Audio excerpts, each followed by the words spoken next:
Okay, let's try this again. Good morning, Deborah. Good morning, Suzanne. How are you and how's your coffee this morning? Delightful. Mine is enhanced with a little bit of ceremonial cacao.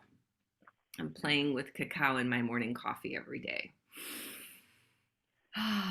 All the more to open this, right? Hmm. So today's conversation, because we could go everywhere at all at once, just like the movie. Um, is to focus on this gene key of intolerance to forgiveness, and the pathway or the gift is understanding.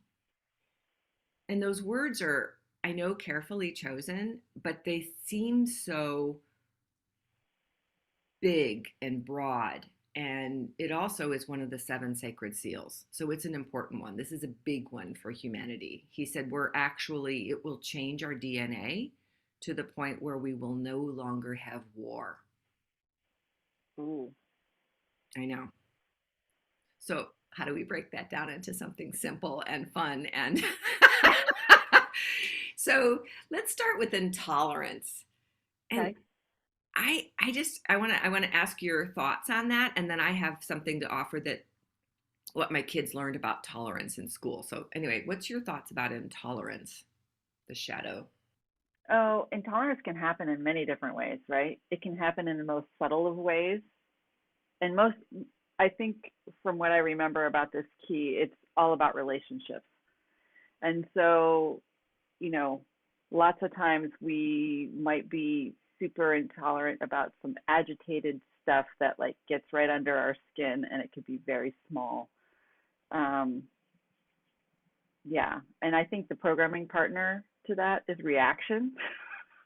So, Yeah. so when we're not, you know, being aware of what is happening, we, collect things and then something rubs us wrong. Yeah. And it's typically Yeah, with those that we are the closest in contact with, you yeah. know, those little, So, like, yeah, and you're like, really? yeah, You left the toilet seat down or up or whatever. And so it's not that action, it's the triggering of the other stuff within us. So yeah, so that intolerance is,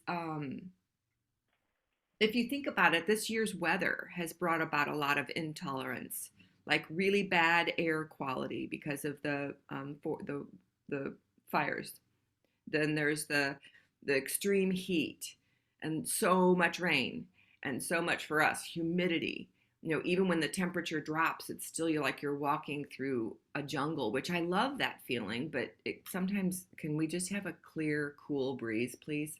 So I mean, I'm not very tolerant right now of the bugs, the humidity. So where I was playing with this is I that word tolerance, even the flip of intolerance, tolerance isn't even, it's like barely putting up with. right, yeah, yeah, exactly. And they would teach our kids, I know this is what's so funny, is they were teaching our kids cultural tolerance when Oh, they I don't. were little. You're kidding, really? No. And we Uh, finally went, this doesn't even sound good. I Can don't you like the word. Yeah, yeah. No. I So know that I'm embracing all parts of it.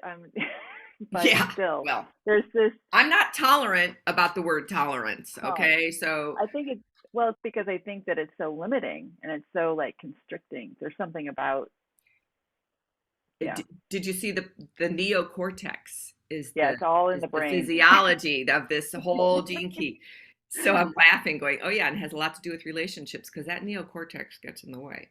So we're to get to the true gift is understanding.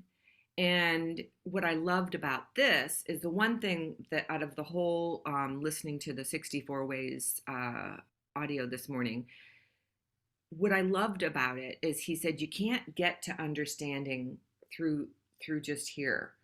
But Oh, when something drops into an open heart, it's like then the knowledge just blossoms, the wisdom blossoms, the understanding blossoms, but it can't really get there if this is closed. which So is it's kind of, it's yeah, that connection, the heart mind connection. Yeah. yeah. And I can feel that in my system, to feel the difference when we get to a place of when we are just like, I will see some of those annoying things that used to drive me crazy, and I sometimes just, my heart just is bursting or overflowing because I'm like, oh, and that's why I love you, honey. Sweet guy of mine, friend of mine, whatever, daughter of mine. So it's such a beautiful way of looking at understanding, which I always thought was a very mental gyration exercise. Yeah, I So think it goes beyond the logic. very much It's so. It's the so it's feeling. Yeah. so from what I also remember about this key, it's moving from the causal body to the subtle bodies. So it's connecting those two. Yeah. Yeah. And Right. it's multidimensional in that way. And you can kind of Right. feel. Um, the other thing that this brings to mind is, I told you a few weeks ago, I listened to that woman who is, um, I'll have to put her name in the comments. Uh, she runs that spiritual, called Feminine Intelligence. FemQ is the name of her organization. And she was just describing the difference between listening and hearing, Mm. or hearing and listening. So she says, the feminine, when we are employing our relational full feminine intelligence, which has nothing to do with women and men, but that feminine intelligence, what it does is we feel the other person. We feel the words they're saying. We feel the energy of who they are coming through their words. Whereas if we're just processing it from our neocortex, we're just getting that information. So this is like a broader, it's like when we listen to music and it actually, we feel the music in our bodies. So it's a different type, it's a whole, I guess that has to do with those different bodies, which that's another area I really need to study. Do you know the difference between the causal body and the atmic and the, Um, I've studied them, but again, knowledge just it moves through me. It's and this is the other part. we don't Right. have to go there now. This is the funny part I think about this gene key and studying about the need to know. Um, and that's that mental gyration of I've got to have more knowledge. It's that desire to have to know everything. And the way, um, just the way in which we can trust nature is that the blossoming into understanding is that we don't need to know. I know. I know, as I say. And it's cracking us open because as soon as we are so definitive and so I think that's too about how we thrust upon the world our knowingness or what we think is right. You know, what if we tenderly just start being curious about it and our perceptions and belief systems? Just be open to another person's perspective. Because really, what it comes down to is that there's consciousness in all things. Hmm. So, um, trusting that instead of having to just, you Yeah. know, it's um, almost like intellect. This whole thing about intolerance is coming from the mind, and the mind is not the operator. That's not the operating system. Its job is to see patterns, and I think let me see, there's a quote in here. It loves, you know, I'm going to quote this from the Gene Keys book by Richard Rudd.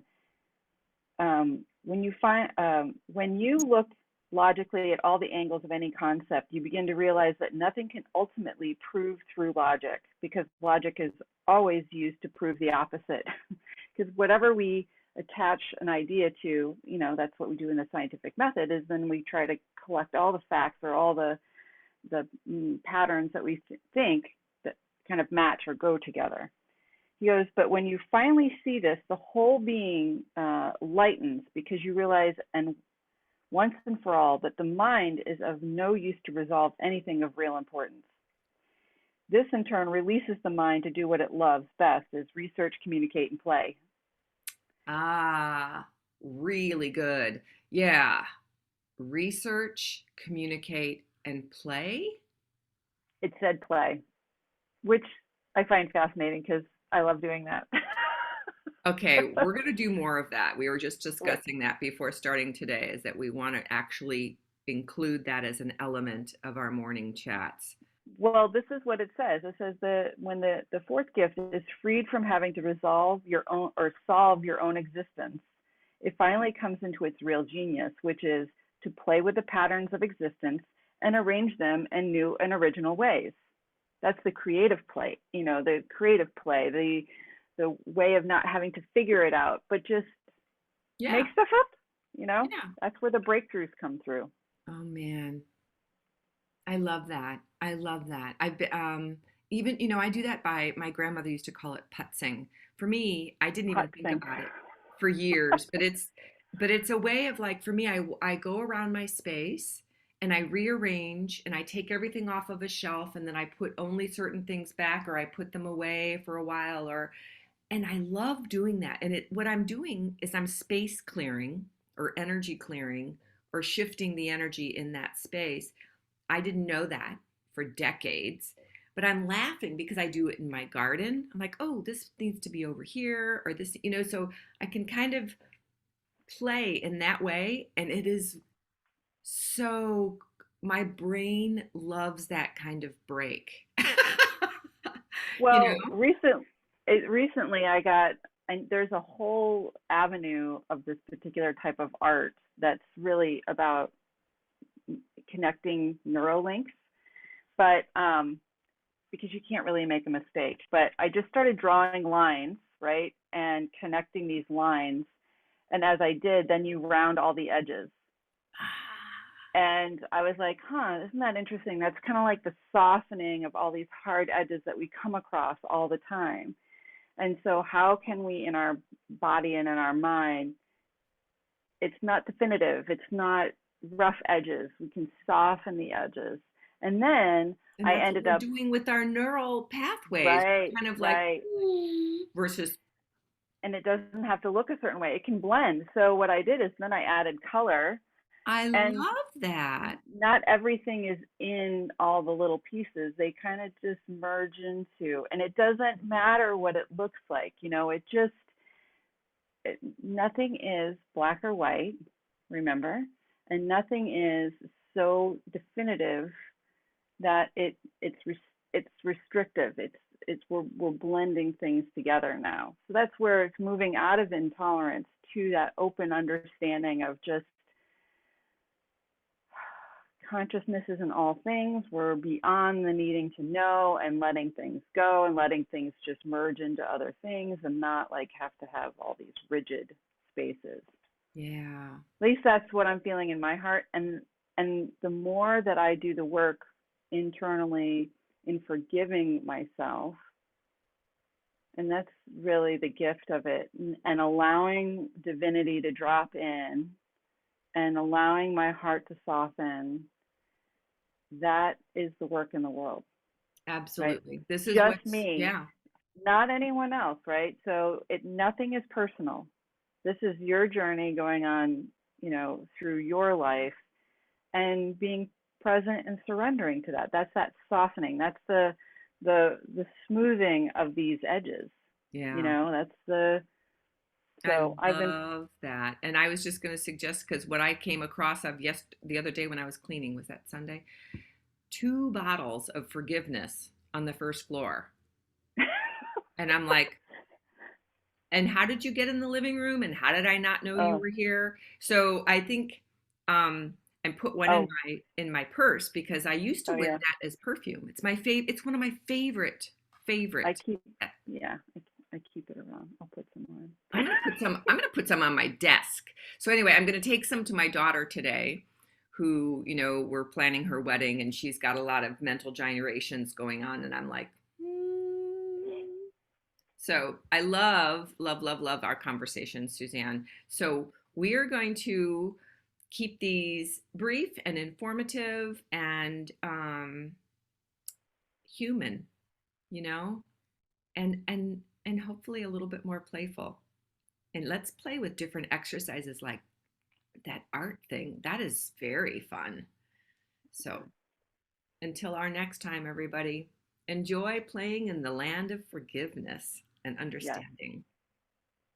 Take care.